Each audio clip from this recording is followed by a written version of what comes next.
দায়িত্ব অবহেলায় রদবদল হতে পারে মন্ত্রিসভায়, সাফ জানালেন তথ্য উপদেষ্টা। ভুল ও অপতথ্য ছড়ানোর বিরুদ্ধে কঠোর অবস্থানে সরকার। রাজশাহী বিশ্ববিদ্যালয়ের শিক্ষার্থীকে মারধরের প্রতিবাদে রেলপথ অবরোধ, সারা দেশের সঙ্গে যোগাযোগ বন্ধ, তীব্র ভোগান্তিতে যাত্রীরা। যে ঘৃণ্য অপরাধটা হয়েছে এটার প্রতিবাদ স্বরূপ আমরা এখানে এসেছি। আমরা চাই এটার একটা মেসেজ যাক, এমন দৃষ্টান্তমূলক শাস্তি হোক। 4 ঘন্টা হয়ে গেল, কি করছে তারা? তারা কি মানুষ না? আমরা মানুষ না, আমাদের সন্তান তো তারা বুঝে না কেন? মাইলস্টোন ট্র্যাজেডির 1 বছর, শোকাবহ স্মৃতি ভুলতে পারছেন না অভিভাবক, শিক্ষক, শিক্ষার্থীরা। নিহত আহতদের স্মরণে নানা কর্মসূচি। শহীদ জিয়া হত্যায় দণ্ডপ্রাপ্ত মোজাফফরের বিচার চলবে আন্তর্জাতিক অপরাধ ট্রাইব্যুনালে, 23 জুলাই হাজিরের নির্দেশ। 2027 সালের হজ প্যাকেজ ঘোষণা, সরকারি খরচ 5,05,000 থেকে 6,15,000, বেসরকারিতে 5,10,000। স্বাগত নিউজ 24 সংবাদের সঙ্গে আছি আমি জান্নাতুল সাদিয়া। দেখছিলেন বিআরবি কেবলস সংবাদ শিরোনাম।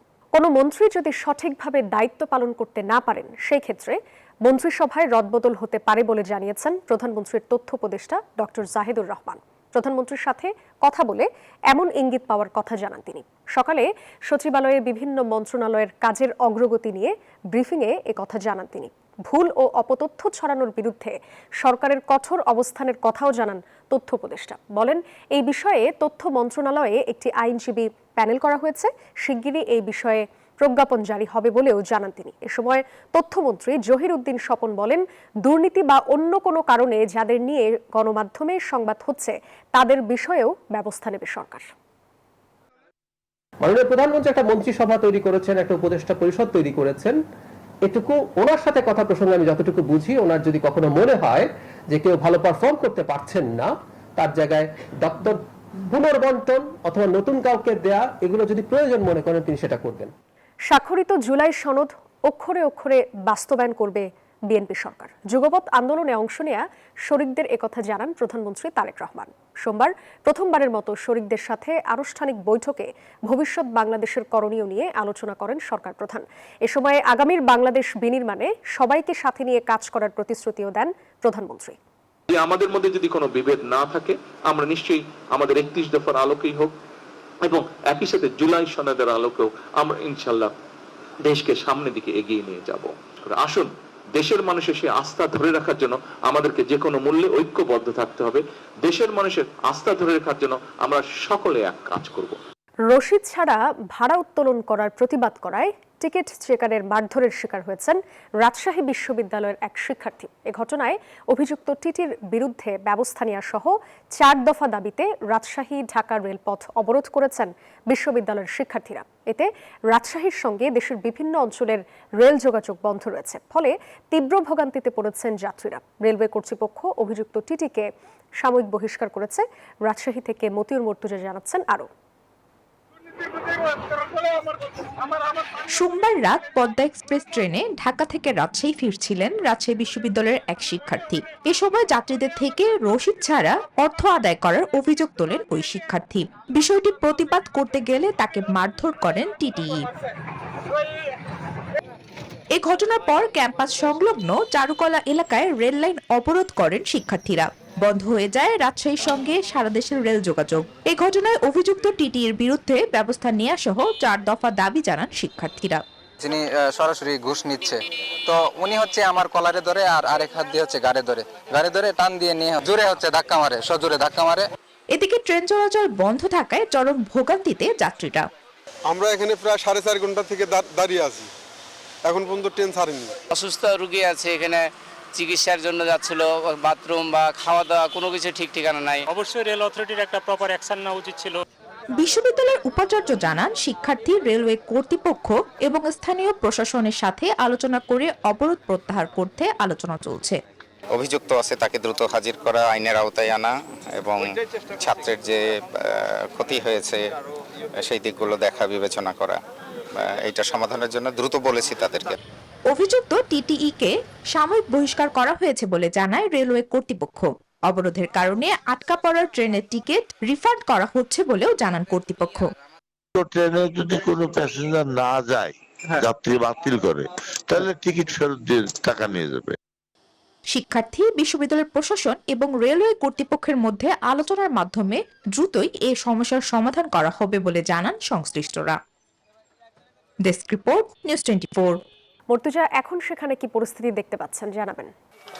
সাদিয়া, প্রায় 7 ঘন্টা হয়ে গেল, এখনো কিন্তু রাজশাহীর যে রেল চলাচল সেটি স্বাভাবিক হয়নি। এখনো অবরোধ অব্যাহত রেখেছেন শিক্ষার্থীরা। তবে আলোচনাও চলছে রাজশাহী বিভাগীয় কমিশনারের কার্যালয়ে। শিক্ষার্থী, বিশ্ববিদ্যালয় প্রশাসন এবং রেলওয়ে কর্তৃপক্ষ আলোচনা চালিয়ে যাচ্ছেন। তবে শিক্ষার্থীরা বলছেন তাদের যে 4 দফা দাবি, অভিযুক্ত টিটির বিরুদ্ধে স্থায়ী ব্যবস্থা নিতে হবে, পাশাপাশি হামলার ঘটনায় রেলওয়ে কর্তৃপক্ষকে বাদী হয়ে মামলা করতে হবে এবং আহত শিক্ষার্থীকে ক্ষতিপূরণ দিতে হবে এবং একই সাথে বিশ্ববিদ্যালয় সংলগ্ন যে স্টেশন রয়েছে সেখানে ট্রেনের যাত্রা দিতে হবে। এই 4টি দাবি আদায় না হওয়া পর্যন্ত শিক্ষার্থীরা আন্দোলন অব্যাহত রাখার ঘোষণা দিয়েছেন। একই সাথে তারা বলছেন যে রেলওয়েতে যে তাদের যে ঘুষ, দুর্নীতি, অনিয়ম যার প্রতিবাদ করাই শিক্ষার্থীর উপর হামলা হয়েছে, সেই বিষয়েও কার্যকর ব্যবস্থা নিতে হবে। রেলওয়ের যে অনিয়মের যে সিন্ডিকেট, সেই সিন্ডিকেট ভেঙে ফেলতে হবে এবং যে অনিয়মের সাথে যারা জড়িত রয়েছেন, শুধু অভিযুক্ত টিটি নয়, এর সাথে সাথে আরও যারা জড়িত রয়েছেন সবার বিরুদ্ধেই কার্যকর ব্যবস্থা নেওয়ার কিন্তু দাবি তুলেছেন শিক্ষার্থীরা। বিশ্ববিদ্যালয় প্রশাসনও আলোচনায় অংশ নিয়েছে। বিশ্ববিদ্যালয় প্রশাসন উপাচার্য এখানে এসেছিলেন, তিনি আমাদেরকে জানিয়েছেন যে শিক্ষার্থীদের সঙ্গে কথা বলছেন, পাশাপাশি যারা রেলওয়ে কর্তৃপক্ষ রয়েছে তাদের সঙ্গেও কথা বলছেন যেন দ্রুত সময়ের মধ্যে সমস্যার সমাধান করা যায়, সেই বিষয়ে তারা পদক্ষেপ নেওয়ার আহ্বান জানিয়েছেন। তবে যাত্রীরা তীব্র ভোগান্তিতে রয়েছেন, সবগুলো ট্রেন কিন্তু চলাচল বন্ধ রয়েছে। দ্রুত সময়ে রেল যোগাযোগ স্বাভাবিক করার দাবি জানিয়েছেন যাত্রীরা। এই ছিল রাজশাহী থেকে সর্বশেষ। সাদিয়া। মর্তুজা, ধন্যবাদ আপনাকে। মাইলস্টোন স্কুল ট্র্যাজেডির 1 বছর আজ। 2025 সালের এই দিনে উত্তরার মাইলস্টোন স্কুলের উপর ভেঙে পড়ে একটি যুদ্ধ বিমান। নিহত হন 28 শিক্ষার্থী সহ 36 জন। ক্যালেন্ডারের পাতায় 12 মাস পার হলেও চোখের পানি শুকায়নি, একটুও কমেনি স্বজনদের বেদনা। 1 বছর শেষে আজও অশ্রুসিক্ত চোখে সন্তান আর সহপাঠীদের মনে করছেন স্বজনরা।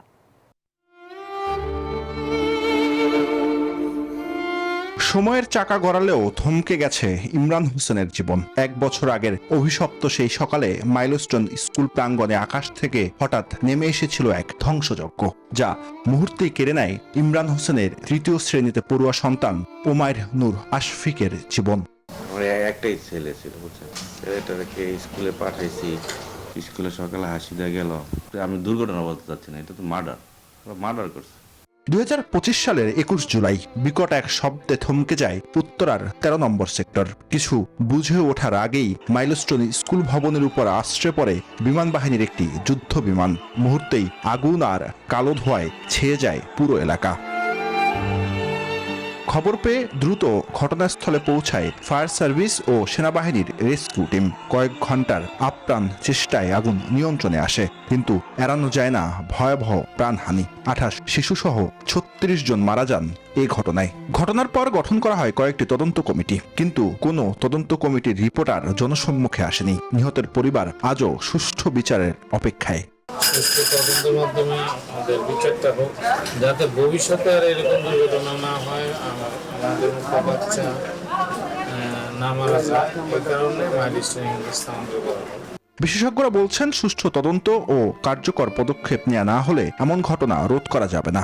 ফ্লাইং জোনের আশেপাশে এইভাবে যে স্বেচ্ছাচারীভাবে ভবন তৈরি হলো, অনেক ভবনের ভায়োলেশন আছে, তাদের অনুমোদনের বাইরে অনেক উচ্চতার ভবন তৈরি করেছে। এই দায়গুলো বিমান চলাচল কর্তৃপক্ষ এবং রাজধানী উন্নয়ন কর্তৃপক্ষ কেউই এড়াতে পারবে না। 1 বছর পরও এই ঘটনার সুষ্ঠু তদন্ত ও বিচার না হয় ক্ষুব্ধ পরিবারগুলো। জুবাইর সানি, নিউজ 24, ঢাকা। শহীদ জিয়া হত্যায় দণ্ডপ্রাপ্ত সাবেক সেনা কর্মকর্তা মোজাফফরের বিচার চলবে আন্তর্জাতিক অপরাধ ট্রাইব্যুনালে। ফেনীতে জুলাই আন্দোলনে মানবতা বিরোধী অপরাধের অভিযোগে 23 জুলাই ট্রাইব্যুনালে হাজির করতে নির্দেশ দিয়েছেন ট্রাইব্যুনাল। শুনানিতে চিফ প্রসিকিউটর জানান, সাবেক সেনা কর্মকর্তা মাসুদ উদ্দিন চৌধুরীর সাথে মোজাফফর হোসেনের ফোন আলাপ পাওয়া গেছে। বলেন, মানবতা বিরোধী অপরাধ সহ বেশ কয়েকটি অপরাধের তথ্য মিলেছে তার বিরুদ্ধে। পরে ট্রাইব্যুনাল 2-এর বিচারিক প্যানেল 21 জুলাই তাকে হাজির করতে মিলিটারি পুলিশকে এই আদেশ দেন। গত বৃহস্পতিবার হত্যাকাণ্ডের 45 বছর পর তাকে গ্রেপ্তার করা হয়। শহীদ রাষ্ট্রপতি জিয়াউর রহমানের খুনি মোজাফফর হোসেনকে এতদিন কারা আশ্রয় দিয়েছিল তা দ্রুত খতিয়ে দেখার দাবি জানিয়েছেন বিএনপির সিনিয়র যুগ্ম মহাসচিব ও প্রধানমন্ত্রীর রাজনৈতিক উপদেষ্টা রুহুল কবির রিজভী। আজ যুবদল আয়োজিত স্মরণ ও দোয়া মাহফিলে প্রধান অতিথি হিসেবে বক্তব্য দেন তিনি। এখানে তিনি বর্তমান সরকারের ফ্যামিলি কার্ডের পরিসর বৃদ্ধি সহ বিভিন্ন উন্নয়নমূলক পরিকল্পনার কথা উল্লেখ করেন।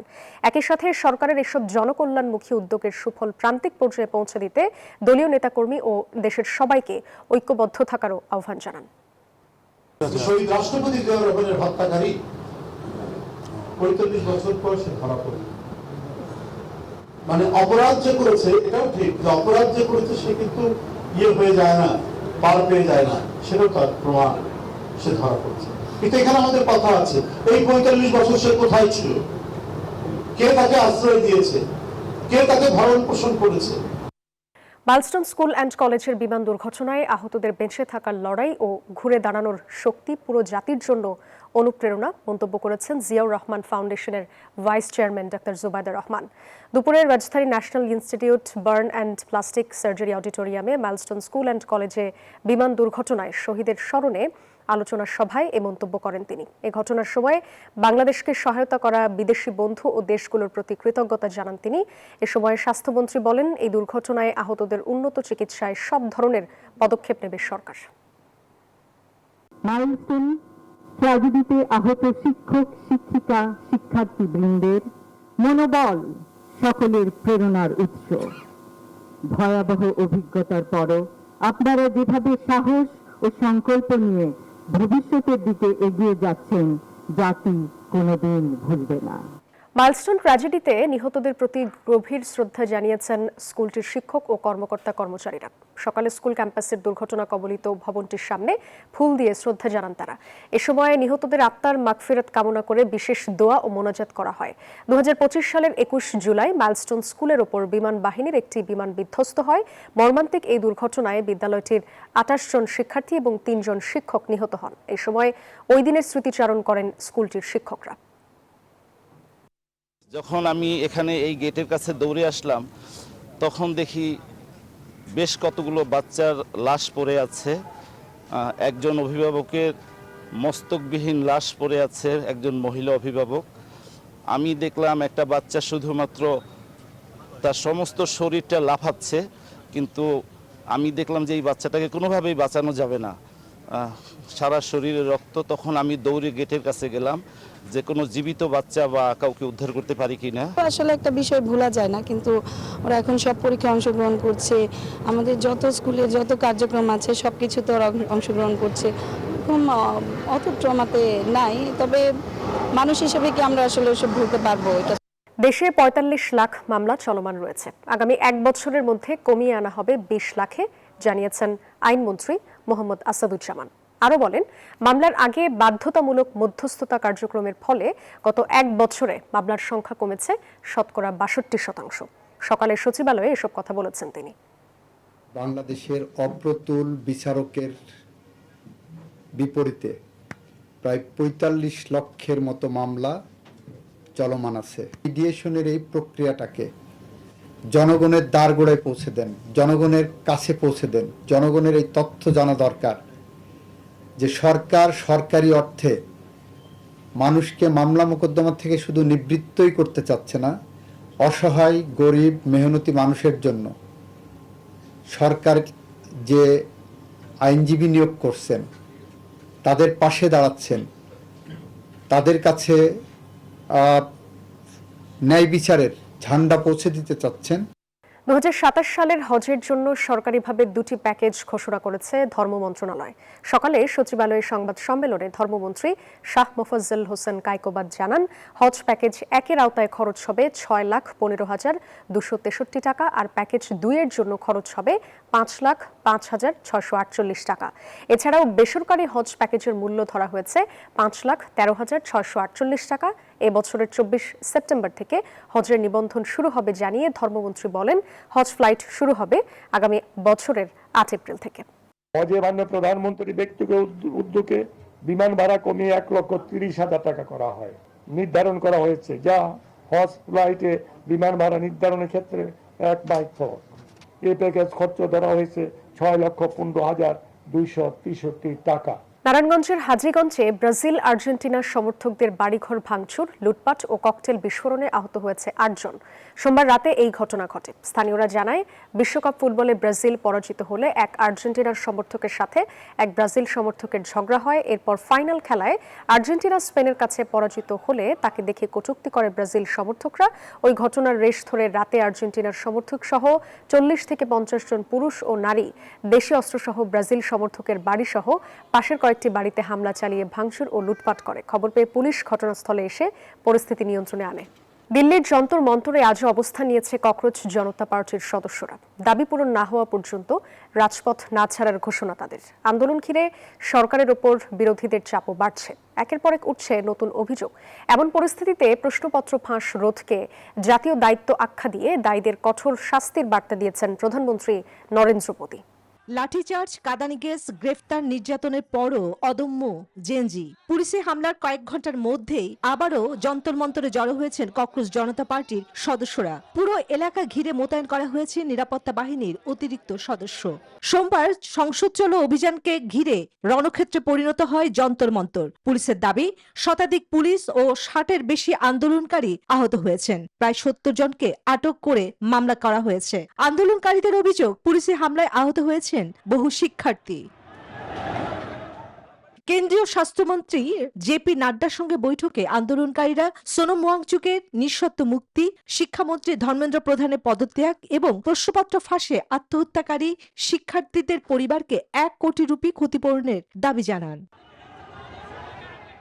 আন্দোলন ঘিরে সরব বিরোধী রাজনীতিকরাও। কংগ্রেস সভাপতি মল্লিকার্জুন খড়গে পুলিশের বল প্রয়োগের নিন্দা করেছেন। রাহুল ও প্রিয়াঙ্কা গান্ধী আন্দোলনকারীদের প্রতি সংহতি জানিয়েছেন। অরবিন্দ কেজরিওয়ালের অভিযোগ, অত্যাচারের দিক থেকে বিজেপি সরকার ব্রিটিশ আমলকেও ছাড়িয়ে গেছে। প্রশ্নপত্র ফাঁস রোধকে জাতীয় দায়িত্ব আখ্যা দিয়ে দায়ীদের বিরুদ্ধে কঠোর ব্যবস্থার বার্তা দিয়েছেন ভারতের প্রধানমন্ত্রী নরেন্দ্র মোদী। চন্দ্রানী চন্দ্রা, নিউজ 24। আর এই ছিল নিউজ 24 সংবাদে। এতক্ষণ সাথে থাকার জন্য ধন্যবাদ সবাইকে।